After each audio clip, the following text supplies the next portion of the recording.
कक्षा 12वीं हिंदी पीरियड में स्वागत है।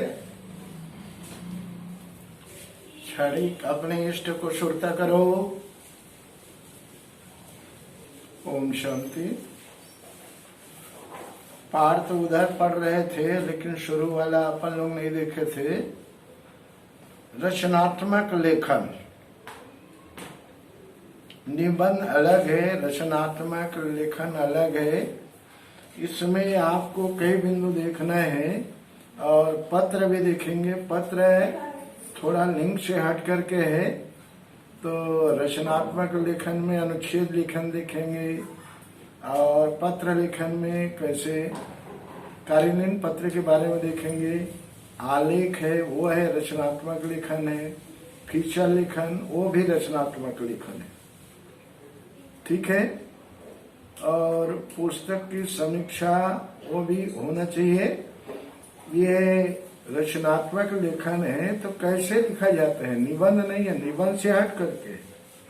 निबंध आप लिखते हैं थोड़ा सा हट करके है, तो आज इसी पर चर्चा करेंगे कक्षा 12वीं। ठीक है। अब देखेंगे अनुच्छेद लेखन। मतलब क्या है? आपका रचनात्मक लेखन में पहला आता है अनुच्छेद। अनुच्छेद लेखन एक कला है।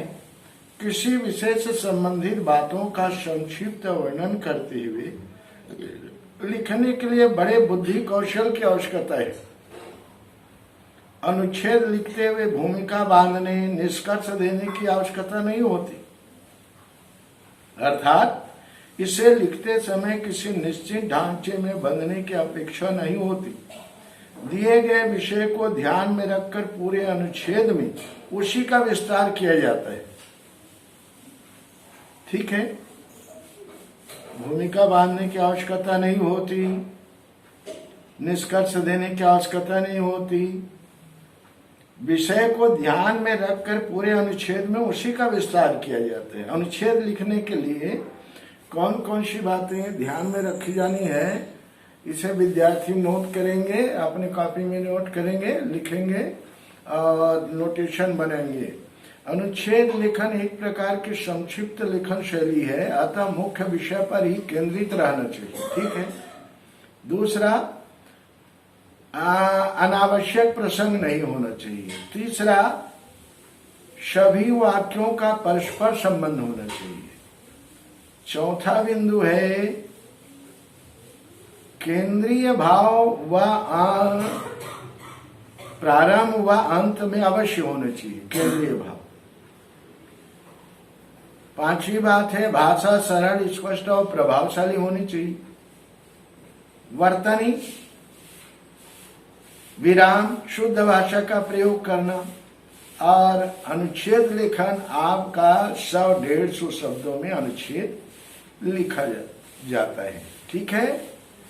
1 पेज 1.5 पेज में आपका 1.5 पेज, 1.25 पेज, 2 पेज में आप अनुच्छेद लिख सकते हैं रचनात्मक लेखन।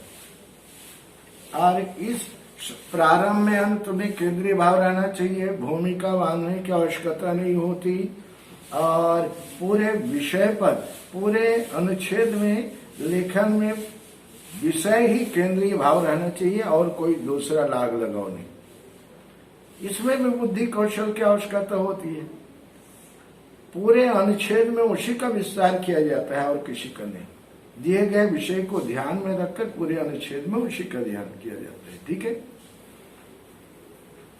मतलब मुख्य विषय पर ही केंद्रित रहना चाहिए। यह है अनुच्छेद लेखन। तो निबंध से अलग है। निबंध से अलग है कि नहीं? हाँ, हट करके है। विद्यार्थी ध्यान देंगे, ये निबंध नहीं है। निबंध लिखते हैं ऐसे नहीं समझेंगे विद्यार्थी। अब एक आठो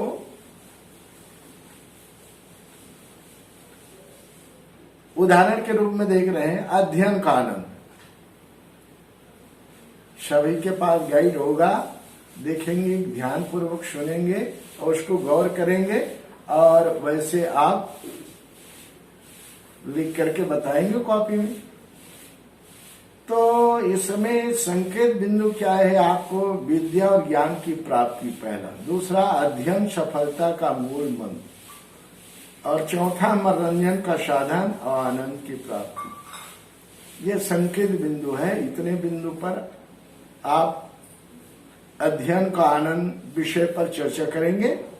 विस्तार है, विद्या और ज्ञान उसी को प्राप्त हो सकता है जो निरंतर अध्ययन करता रहता हो। जो व्यक्ति पढ़ता है वही अध्ययन के आनंद को जानता है। पुस्तकों से की गई मित्रता अमर है। पुस्तकें हजारों वर्ष तक मनुष्य का मार्ग निर्देशन करती है। संसार के सभी महापुरुषों की सफलता का मूल मंत्र अध्ययन है।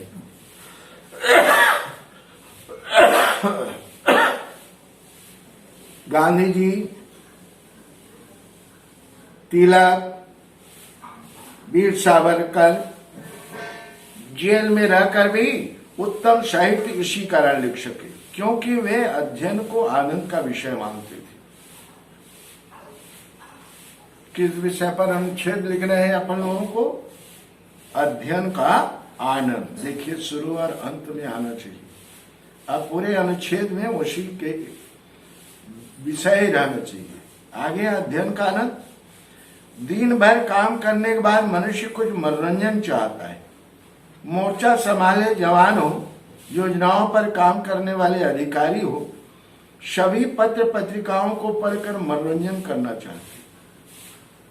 पुस्तकें किसी सभा, गोष्ठी या बैठक में उपस्थित न हो पाने की स्थिति में मूल्यवान विचारों को प्रदान करने का माध्यम बनती है। पुस्तकों में सुरक्षित ज्ञान, मनोरंजन की शक्ति निराश व्यक्तियों में आनंद का संचार करता है। पढ़ी जाने वाली पुस्तकों के चयन में सावधानी की आवश्यकता होता है। सदा ऐसा साहित्य पढ़ना चाहिए जो सत्य के पथ पर ले जाए। केवल किताबी कीड़ा बनकर रहना उचित नहीं है। वास्तव में श्रेष्ठ साहित्य पढ़कर ही अध्ययन के आनंद को प्राप्त किया जा सकता है। देखिए, शुरू में अध्ययन का आनंद आ गया, आखिरी में भी अध्ययन का आनंद आ गया। बनेगा? ठीक है। और देखेंगे, ऐसे सबके गाइड में है। इसको लगातार विद्यार्थी क्या करेंगे? अपने फेयर कॉपी में एक दिन में एक दिन के आड़ में लिखेंगे। एक दिन के बाद में एक अध्ययन का आनंद लिखेंगे। उसके बाद शिक्षा माध्यम के रूप में दूरदर्शन लिखेंगे। उसके बाद क्यों ना परहेज करें हम पॉलीथीन से। स्वावलंबन के बारे में लिखेंगे। नदी की आत्मकथा, संयुक्त परिवार व्यवस्था, विद्यार्थी और राजनीति के बारे में लिखेंगे। जीवन में हास्य का स्थान लिखेंगे। साइबर अपराध का आतंक लिखेंगे। आतंकवाद विषय के मानचित्र पर एक धब्बा, इसको भी लिखेंगे। भ्रष्टाचार कारण समाधान, जन संचार माध्यमों का प्रभाव, बाल मजदूरी का अभिशाप, वृक्ष धरा के भूषण, हमारा देश भारत और उसके प्रति हमारे कर्तव्य, त्योहार हमारी संस्कृति के वाहक, सब दिनों होत न एक समान, खेलकूद और स्वास्थ्य। ये था अनुच्छेद लेखन। ठीक है, करेंगे विद्यार्थी, एक दिन में लिखेंगे। आपके पास गाइड है, जो जितना करेगा उतना भंडार होगा। मंजूर है सबको?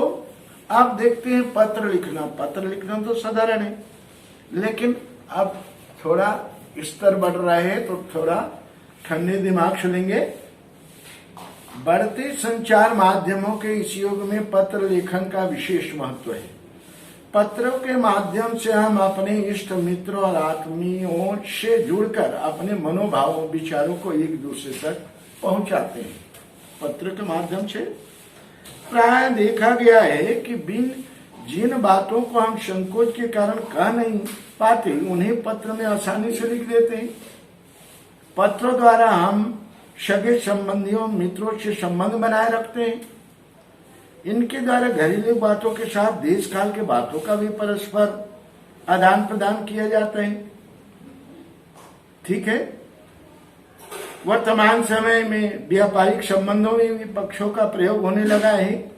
मनुष्य को प्रतिदिन बहुत से व्यक्तियों, संबंधियों, कार्यालयों, संस्थानों से संबंध साधना पड़ता है। यह संभव नहीं कि वो प्रत्येक स्थान पर स्वयं उपस्थित हो।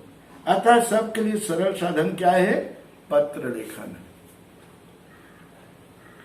पत्र सरल भाषा में लिखे जाने चाहिए, जिससे भाव उलझे हुए ना हो, बनावटीपन नहीं होना चाहिए।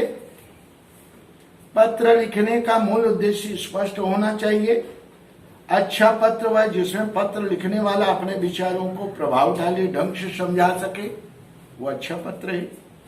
वास्तव में पत्र लेखन एक ऐसी कला है जिसके लिए बुद्धि की परिपक्वता, विचारों की क्रमबद्धता, अभिव्यक्ति की क्षमता और भाषा पर अधिकार होना आवश्यक है। तभी आप अच्छे पत्र लिख सकते हैं। अब देखेंगे, इन बातों को गौर करेंगे, विद्यार्थी जरूर पढ़ेंगे, अपने कॉपी में नोट करेंगे। पत्र लिखने के क्या क्या सावधानी है, पत्र कैसे क्या होता है, पत्र से क्या फायदा होता है, किस तरह से पत्र लिखने से क्या होता है, ये सब बातें आ गई। अब पत्र के प्रकार हैं। पत्र के दो प्रकार, अनौपचारिक, इसके अंतर्गत व्यक्तिगत पत्र है, निमंत्रण पत्र है, पारिवारिक पत्र आते हैं। व्यक्तिगत पत्रों में बधाई पत्र, शुभकामना पत्र, संवेदना पत्र आदि आते हैं। जन्मदिन, विवाह, अन्य किसी समारोह में बुलाने के लिए लिखे गए पत्रों निमंत्रण पत्र कहलाते हैं। जो पत्र माता पिता, भाई बहन, अन्य रिश्तेदारों को लिखे जाते हैं वो व्यक्तिगत पत्रों की श्रेणी में आते हैं। अनौपचारिक पत्र के बारे में सुना आप लोगों ने, आप सुनेंगे औपचारिक पत्र। किसके बारे में सुनेंगे? औपचारिक पत्र। ये पत्र हैं जिन्हें लिखे जाते हैं, जिनके साथ भेजने वाले का कोई व्यक्तिगत संबंध नहीं होता। इस श्रेणी में निम्नलिखित प्रकार के पत्र आते हैं। एक तो कार्यालयीन पत्र, दूसरा व्यावसायिक पत्र और तीसरा है प्रार्थना पत्र। औपचारिक पत्र में कार्यालयीन पत्र सब जानते हैं, एक कार्यालय से दूसरे कार्यालय की या किसी व्यक्ति द्वारा किसी कार्यालय को लिखे गए पत्र, ये कार्यालयीन पत्र हो गया। व्यावसायिक पत्र में यह किसी वस्तु को मंगवाने या भेजने के लिए, किसी वस्तु के खराब हो जाने की सूचना देकर उसे ठीक करवाने के लिए लिखे गए पत्र है। जब ग्राहक, विक्रेता, कोई एक व्यापारी दूसरे व्यापारी को पत्र लिखता है तो वह पत्र इस श्रेणी में आता है, व्यावसायिक पत्र। प्रार्थना पत्र अवकाश, नौकरी, शिकायत या सुधार के लिखे गए पत्र इस श्रेणी में आते हैं, प्रार्थना पत्र। ठीक है। अब अनौपचारिक और औपचारिक पत्र देखा आप लोगों ने। अनौपचारिक किसको कहते हैं, औपचारिक किसको कहते हैं? औपचारिक में तीन प्रकार हैं, कार्यालयीन पत्र है, व्यावसायिक पत्र है, प्रार्थना पत्र है। ये सभी को विद्यार्थियों को अपने फेयर कॉपी में एक ही दिन में लिखना है, ऐसे बात नहीं, धीरे धीरे एक एक दिन में एक एक लिखते जाना है। मंजूर है? एक ही दिन में लिख करके बताएं, ऐसे बात नहीं, एक दिन में एक लिखेंगे, धीरे धीरे सब साल हो जाएगा। नहीं करेंगे तो नहीं मिलेगा आप लोगों को। कार्यालयीन पत्र के अंग क्या है? पत्र भेजने वाले, पाने वाले, औपचारिक या अनौपचारिक पत्र के अनुसार का पता और तिथि, संबोधन, अभिवादन। तीसरा पत्र की विषय वस्तु या सामग्री। चौथी हस्ताक्षर से पहले की शब्दावली। पांचवा हस्ताक्षर या स्वनिर्देशन।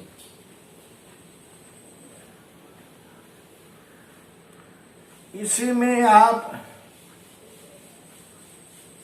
आपके पास, सबके पास गाइड है, टीचर ये आशा करता है। इसमें दिया है शिक्षा निर्देशन महोदय को ग्राम प्रधान की ओर से पत्र लिखकर अपने गांव में उच्चतर माध्यमिक खुलवाने का अनुरोध कीजिए। सभी देख रहे हैं अपने गाइड को। सेवा में शिक्षा निर्देशक, राजभवन, राजनांदगांव, दिनांक फलाना, विषय गांव में उच्चतर माध्यमिक है। और धन्यवाद में भवदी रीमा भदौरिया, ग्राम प्रधान ककरोल।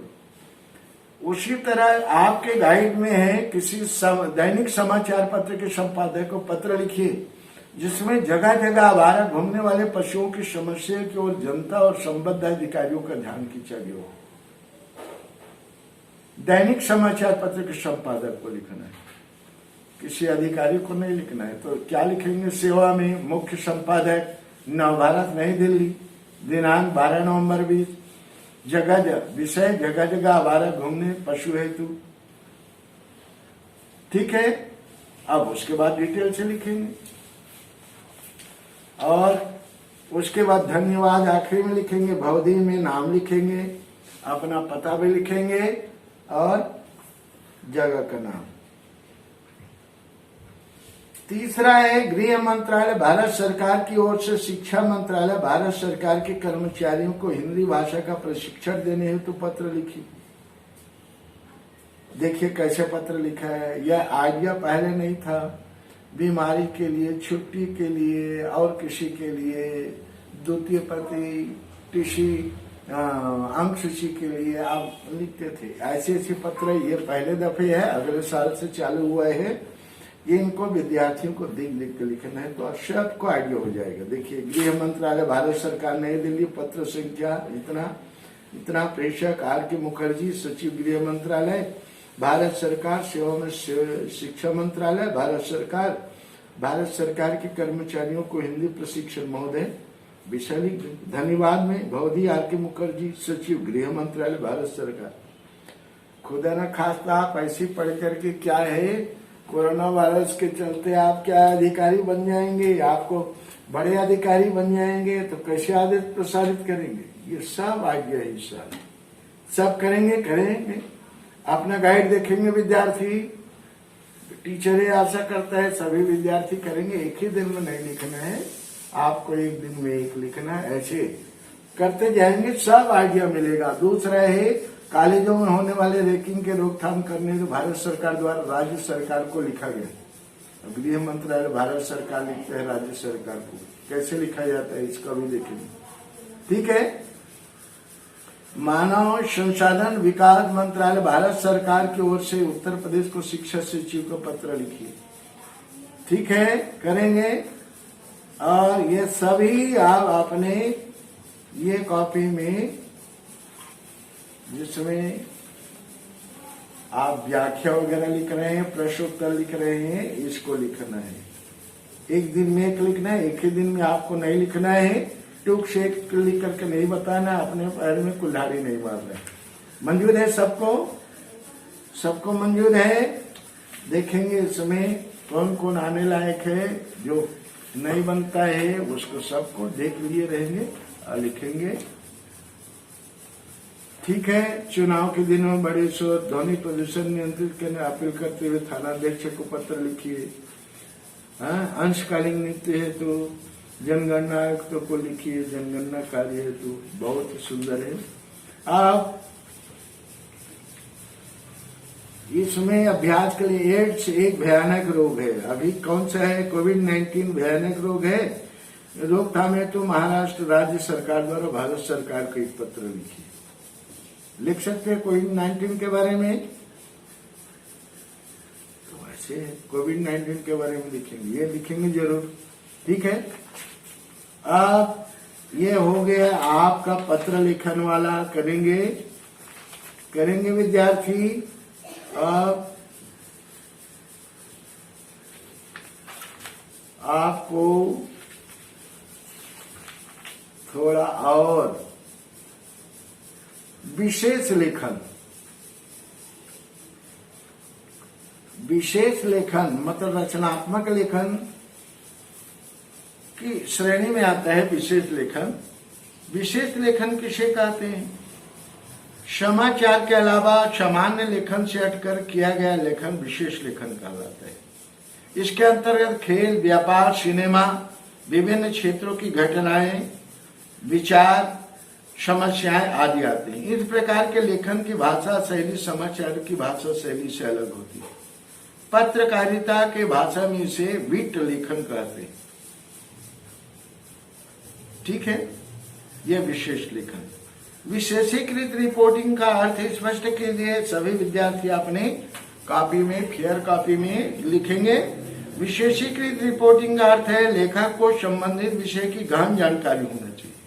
सिर्फ तथ्य नहीं अपितु गहन विश्लेषण की आवश्यक होता है। लेखक को इससे संबंधित भाषा शैली का ज्ञान आवश्यक है। विशिष्ट लेखन की भाषा शैली की क्या विशेषता है? भाषा शैली विशेष होती है। विशेष लेखन किसी जटिल तकनीक क्षेत्र से जुड़े विषयों पर किया जाता है। जैसे खेत से संबंधित बीट की भाषा में पीटा, जीता, रौंदा आदि शब्दों का प्रयोग होता है। अतः संवाददाताओं की इन शब्दावलियों से परिचित होना चाहिए। फ्रीलांस पत्रकार किसे कहते हैं? एक निश्चित भुगतान लेकर अलग अलग समाचार पत्र पत्रिकाओं के लिए समाचार लेखन करने वाले पत्रकारों को फ्रीलांस पत्रकार कहते हैं। विशेष लेखन के किन्हीं 5 क्षेत्रों के नाम लिखिए। पर्यावरण, खेल, विज्ञान, टेक्नोलॉजी, अर्थ, व्यापार, कृषि। बीट रिपोर्ट की रिपोर्ट कल विश्वसनीय मानी जाती है। बीट रिपोर्टर को अपने क्षेत्र के प्रत्येक छोटी बड़ी जानकारी एकत्र करके कई स्रोतों द्वारा उसकी पुष्टि करके विशेषज्ञता हासिल करना, तब यह खबर विश्वसनीय मानी जाती है। संवाददाता और विशेष संवाददाता में अंतर। बीट के लिए तथ्यात्मक संकलन और लेखन करने वाले पत्रकार को संवाददाता, किसी विषय के विशेषज्ञ और विश्लेषक को विशेष संवाददाता कहा जाता है। कारोबार और अर्थ जगत से जुड़ी रोजमर्रा की खबरें किस शैली में लिखी जाती है? उल्टा पिरामिड शैली में लिखी जाती है। ठीक है।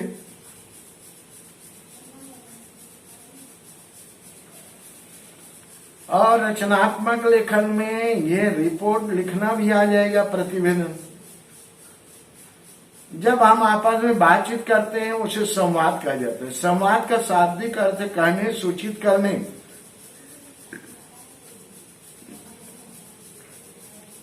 किसी घटना की जानकारी देना है। यही जानकारी जब पत्रकारिता की भाषा का रूप ग्रहण करके तथ्यात्मक रूप में हमारे बीच में आती है, इसे रिपोर्ट कहा जाता है। रिपोर्ट के प्रस्तुतिकरण की प्रक्रिया को रिपोर्टिंग तथा उसे हमारे बीच लाने वाले को रिपोर्टर कहते हैं। रिपोर्ट की विशेषता कहते हैं, रिपोर्ट किसी घटना को ठीक ठाक और तथ्यात्मक सूचना देती है। रिपोर्ट के अंतर्गत आने वाले प्रत्येक वर्णन तटस्थ रूप से किया जाता है। इस घटना से संबंधित तथ्यों की शुष्क प्रस्तुति होती है। साहित्यिकता, कलात्मकता का रिपोर्ट में कोई स्थान नहीं होता। रिपोर्ट कर महत्व तत्कालिक और समसामयिक होता है। रिपोर्ट का उदाहरण है, अपने विद्यालय के बाल दिवस कार्यक्रम पर रिपोर्ट तैयार कीजिए। यह भी रचनात्मक लेखन है। शीर्षक मतलब छोटा छोटा लिखना है आपको। विद्यालय प्रदर्शनी, विज्ञान प्रदर्शनी पर एक रिपोर्ट लिखिए। शहर में बढ़ते हुए एक रिपोर्ट लिखिए। महंगाई के कारण प्रतिदिन उपयोग में आने वाली वस्तुओं की कीमत आसमान छू रही है, रिपोर्ट लिखिए। मुंबई में हमले के संबंध में एक रिपोर्ट लिखिए। सड़कों पर दिन प्रतिदिन होने वाली दुर्घटनाओं के कारणों पर रिपोर्ट लिखिए। मोबाइल के बढ़ते प्रयोग से होने वाली आपराधिक घटनाओं पर रिपोर्ट लिखिए। अपने नगर में आयोजित पल्स पोलियो पर रिपोर्ट तैयार कीजिए। मतदान केंद्र का दृश्य विषय पर रिपोर्ट लिखिए। ठीक है। आप चलते हैं अगला बिंदु, आलेख। आलेख गद्य लेखन की एक विषय है। ये भी रचनात्मक लेखन में आता है। आलेख वैचारिक गद्य रचना को कहते हैं जिसमें किसी विशेष विषय पर विचारों की श्रृंखला व तर्कपूर्ण विश्लेषणात्मक प्रस्तुति की जाती है। आलेख में किसी वस्तु, विचार, घटना अथवा स्थिति की समीक्षा और उसका विवेचन किया जाता है। आप देख लेंगे, आलेख लिखने हो तो ध्यान रखने योग्य बातें हैं। आलेख लिखने वाले व्यक्ति को संबंधित विषय पर चिंतन होना आवश्यक है। दूसरी, जुड़े तथ्यों, आंकड़ों आदि का उल्लेख पूर्ण स्पष्टता के साथ करना चाहिए। तीसरी बात, आलेख लिखते हुए एक वैचारिक और तकनीकी कुशलता युक्त भाषा का प्रयोग करना चाहिए। चौथी, भाषा सरल, सहज, रोचक होना चाहिए। आलेख के प्रस्तुतिकरण में भ्रामक और संदिग्ध जानकारियों का उल्लेख नहीं करना चाहिए। आलेख का आमुख मतलब प्रस्तावना वाला अंश, समाप्ति वाला अंश रोचक और निष्कर्ष परक होना चाहिए। जैसे बड़े शहरों के जीवन की चुनौतियां विषय पर एक आलेख लिखिए, बहुत ही सुंदर है। वर्तमान समय में बड़े शहरों में निवास करना आसान नहीं। सबसे पहले तो इन शहरों में आवास की समस्या सामने आती है। यहाँ रहने के लिए साधारण घर भी 25 से 30 लाख रुपए से कम में नहीं मिलते। बड़े शहरों में शिक्षा, चिकित्सा सुविधाएं अत्यंत महंगी। पब्लिक स्कूल में एक बच्चे को पढ़ाने के लिए 6-7 हजार रुपये प्रति महीने खर्च होते। सरकारी अस्पतालों में रोगियों की भीड़ लगी रहती। निजी चिकित्सालयों में चिकित्सा के लिए हजारों रुपये प्रतिदिन व्यय करने पड़ते। कहने का मतलब वस्तुतः निम्न मध्यम वर्ग और निर्धन वर्ग के लोगों के लिए बड़े शहरों में रहना अत्यंत कठिन। शहरों में अराजक तत्वों की भी भरमार होती। नित्य लूटपाट, अपहरण, फिरौती आदि घटनाएं होती रहती। महिलाओं के लिए सुरक्षा का वातावरण नहीं। शहरों में यातायात की समस्या भी विकराल रूप धारण कर रही चुकी है। वाहनों की संख्या इतनी अधिक है कि ट्रैफिक जाम की समस्या का समाधान संभव ही नहीं है। शहरों में दिखावा बहुत बढ़ गया है। यहाँ व्यक्ति अधिकाधिक धन कमाने के लिए उचित अनुचित सभी रास्तों को अपनाते हैं। वस्तुतः बड़े शहरों में जीवन बहुत अधिक चुनौतीपूर्ण हो चुका है। यह है आलेख लेखन। बनेगा प्रयास करेंगे विद्यार्थी, लिखेंगे। और प्रश्न है, युवाओं में बढ़ते नशे के प्रवृत्ति विषय पर एक रचनात्मक लेखन लिखिए, आलेख लिखिए। गांवों में फैलता फैशन विषय पर एक आलेख लिखिए। श्रम से राष्ट्रीय कल्याण पर एक आलेख लिखिए। पेट्रोलियम उत्पादों, पेट्रोल, डीजल, केरोसिन, एलपीजी आदि के जनजीवन पर प्रभाव पर आलेख लिखिए। जहां सोच वहां शौचालय पर आलेख लिखिए। सामाजिक मूल्यों का संकट विषय पर आलेख लिखिए। प्रांतीयता का फैलता हुआ विषय पर आलेख। विज्ञापनों की लुभावनी दुनिया पर एक लेख। आंखों देखी सड़क दुर्घटना विषय पर आलेख तैयार कीजिए। ठीक है। और शिक्षा क्षेत्र में आई गिरावट विषय पर एक आलेख लिखिए। ठीक है। यह भी रचनात्मक लेखन में आता है। विद्यार्थी करेंगे, एक ही दिन में नहीं करना है, एक एक दिन में सिलसिलेवार करते जाने हैं, लेकिन सबको टच करना है। ठीक है। एक दिन में एक लिखेंगे और शुरू से आखिर तक चलाएंगे। आप देखेंगे पुस्तक समीक्षा, इसका फीचर लेखन देखते हैं। यह भी आपका रचनात्मक लेखन में आता है। मूलतः लैटिन भाषा के फैक्टर शब्द से निर्मित फीचर शब्द का अर्थ स्वरूप या रूपरेखा है। किसी भी समाचार पत्र के प्रमुख 4 अंगों समाचार, फीचर, लेखा और चित्र में फीचर का स्थान अत्यंत महत्वपूर्ण होता है। फीचर की परिभाषा क्या है?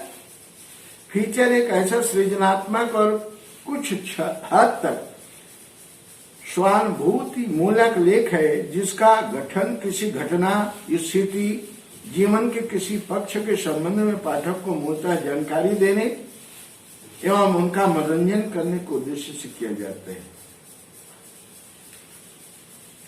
एक डॉक्टर आर विलियमसन का कहना है। फीचर लेखन में क्या गुण होना चाहिए?